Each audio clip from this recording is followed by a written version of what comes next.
रामायण, राम का वनवास। कौन कहता है कि जंगल की गहराइयों में सिर्फ अंधकार होता है?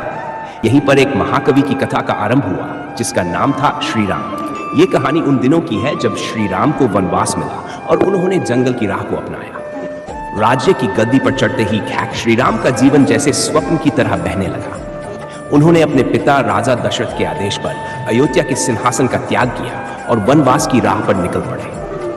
ये वनवास उनका धर्म, उनका कर्म था और ये उन्हें न केवल एक योद्धा बनाना था बल्कि एक सत्य और न्याय के प्रतीक भी बनाना था। वनवास की शुरुआत ने ही श्री राम के जीवन की दिशा बदल दी। वह सीता और लक्ष्मण के साथ वन की ओर बढ़े। पहली रात को ही उन्हें जंगल की अदृश्य ताकतों का सामना करना पड़ा। एक रहस्यमय आवाज ने उन्हें चेतावनी दी, लेकिन श्री राम ने साहस और धैर्य से उसका सामना किया। जंगल में कदम रखते ही उन्होंने देखा कि हर पेड़, हर झाड़ी एक नई चुनौती लाती है। राक्षसों के द्वारा उत्पात मचाया जा रहा था। श्री राम ने अपने धनुष और बाण के साथ इन राक्षसों को हराया और वनवास की कठिनाइयों को पार किया। धीरज और समर्पण से भरी इस यात्रा के दौरान श्री राम ने दैवीय सहायता प्राप्त की।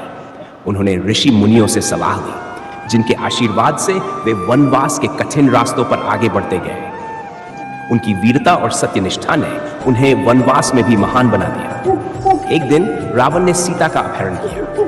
यह घटना श्री राम के जीवन की सबसे बड़ी चुनौती थी। सीता की खोज में श्री राम ने संपूर्ण वन का परिभ्रमण किया। उन्होंने हनुमान, सुग्रीव और अन्य वानर सेना के सहयोग से सीता को खोज निकाला और रावण के खिलाफ युद्ध की तैयारी की। रणभूमि में श्री राम ने रावण को हराने के लिए असाधारण रणनीति और शक्ति का प्रयोग किया।